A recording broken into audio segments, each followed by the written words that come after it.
Assalamualaikum warahmatullahi wabarakatuh. Perkenalkan, nama saya Cynthia Agustina dengan NPM 204240083 dengan mata kuliah Telaah Kurikulum dengan dosen pembimbing Bapak Dr.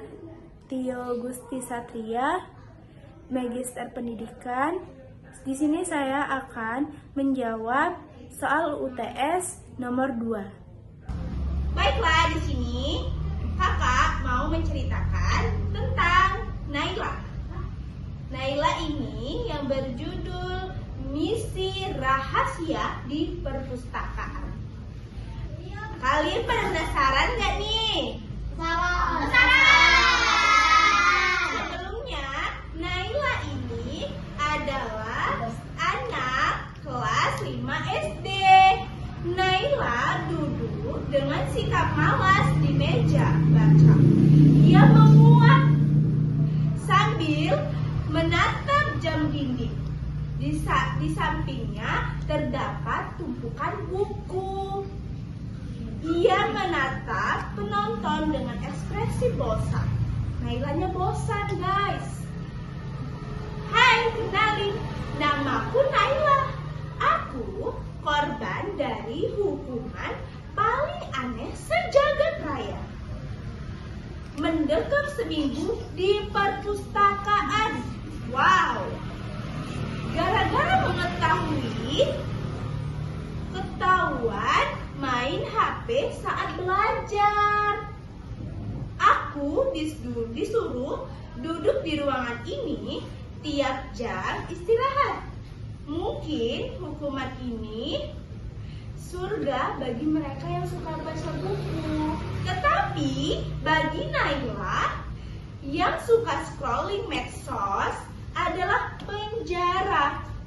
Karena Naila ini gak suka baca. Naila bangkit dari duduknya dan berdiri menyandar di depan meja buku. Hari pertama aku hanya berputar-putar. Buka buku, tutup lagi. Hari kedua, mulai iseng baca kalimat pertama dalam buku. Hari ketiga, aku tertidur di rak buku bagian tengah. Hari keempat, mulai ketiduran di rak bagian tengah. Kejadian mulai aneh. Terdengar suara buku terbuka sendiri. Naila terkejut. Ada satu buku tua, warnanya coklat kusam, tulisan agak buram. Tapi begitu kubuka, huruf-hurufnya meloncat-loncat. Wow, aneh nggak sih guys? Aneh. Hah? Huruf-huruf itu menari. Mereka berbaris dengan membentuk kata. Wow. Selamat datang, Naila. Kami sudah menunggumu. Kata-kata itu tadi. Tapi ada suara lain dari langit. Misi rahasia dimulai. Pencahayaan berubah menjadi lebih hangat, tetapi dengan nuansa lebih misterius. Sejak hari itu, aku jadi penasaran. Aku buka satu halaman, lalu satu buku, tanpa sadar aku sudah baca habis kisah masa kecil dan masa remaja Ibu Kartini. Lalu aku menemukan buku-buku bagus lainnya. Aku baca buku tentang para penemu. Aku pikir itu cuma cerita sejarah. Ternyata para tokoh di buku itu seperti kenal aku. Aku heran, kok buku bisa tahu isi kepalaku? Naila berjalan perlahan sambil memegang buku. Buku itu seperti punya mata. Ia membaca diriku. Ia tahu aku kesepian.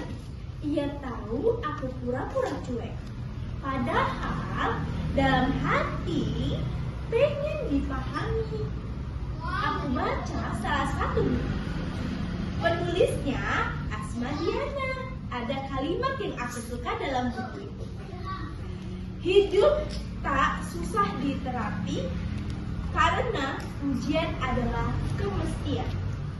Berusaha saja, berjuang menaklukkan berbagai halangan yang memberi jarak mimpi-mimpi dan dirimu.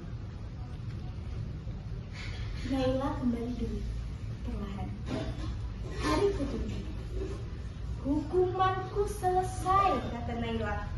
Tapi, ya ampun, aku jadi pengen dihukum lagi. Hahaha, sambil ketawa. Berpikir sesaat. Kulihat buku tua itu seperti bersedih. Kalau aku pergi, siapa yang akan melanjutkan misi? Aku tanya, misi apa? Rak buku menjawab, misi menjadikan anak-anak kembali percaya pada keajaiban membaca. Mengalun lagu penuh imajinasi, bisa dikombinasikan, bisa dengan gerak ringan. Buku bukan benda biasa, ia pintu, ia jendela, ia guru dan kawan sejati. Cahaya saat kita sepi. Naila berdiri lalu memeluk buku tua. Pencahayaan berganti. Sekarang aku datang ke perpustakaan bukan karena di buku, tetapi karena aku kangen. Aku rindu berpetualangan lewat buku. Sekarang, tiap kali aku membuka buku, terdengar suara itu lagi. Misi dilanjutkan, Naila. Lampu menyorot pada Naila dan buku tua. Musik lembut, hening, lalu perlahan musik memelan dan makin lama. Jadi, yang dapat kita simpulkan dari cerita Naila, buku sangatlah penting.